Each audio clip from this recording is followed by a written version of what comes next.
Hey, my name is Kai, and today I'll be teaching you the basics of digital photography.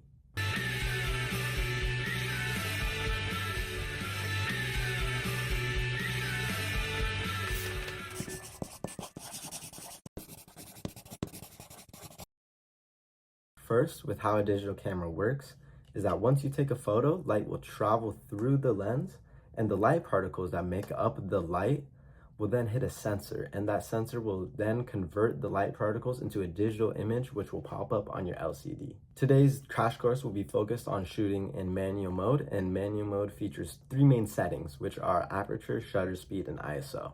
Starting with aperture, aperture is the opening inside the camera lens controlling the amount of light reaching the sensor. Aperture is measured in f-stops, so like f5 or f11, and the lower the number means a bigger opening inside the camera lens. And a bigger opening means more light will be let in through the camera and a brighter photo. A high f-stop will result in a darker photo, but a high f-stop also will determine how much of your photo is in sharp focus, while a low f-stop number will result in the subject being in sharp focus while the background or the foreground is blurred. The next main setting in manual mode is the shutter speed. The shutter speed is how long the camera lens remains open after taking a picture.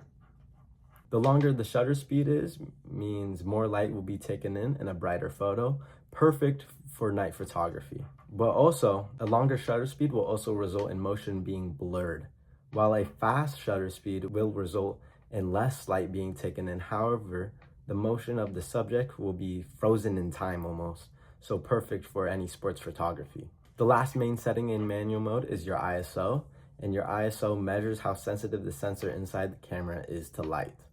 A low ISO number will darken the photo, so like 160 or 250, while a high ISO brightens the photo. One thing to look out for is with high ISO numbers, the resulting photo will look grainy. There's also another setting called your white balance, and it'll pretty much just tint your photo. Environments will add a natural tint to your photos.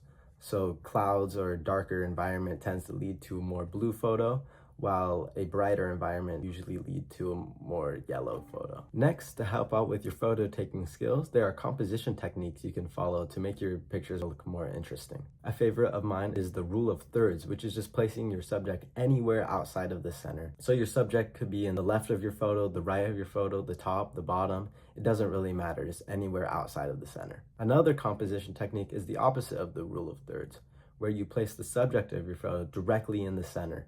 There are also leading lines, which will help to guide the eyes of whoever is looking at the photo towards the subject or wherever you would like. Then there is also framing, which is using the environment around the subject to create an almost border around them.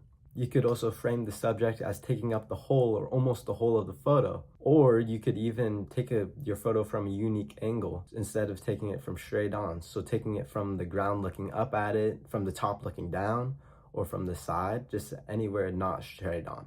Hopefully, using the information I taught you today, you can go outside and explore the world through your camera.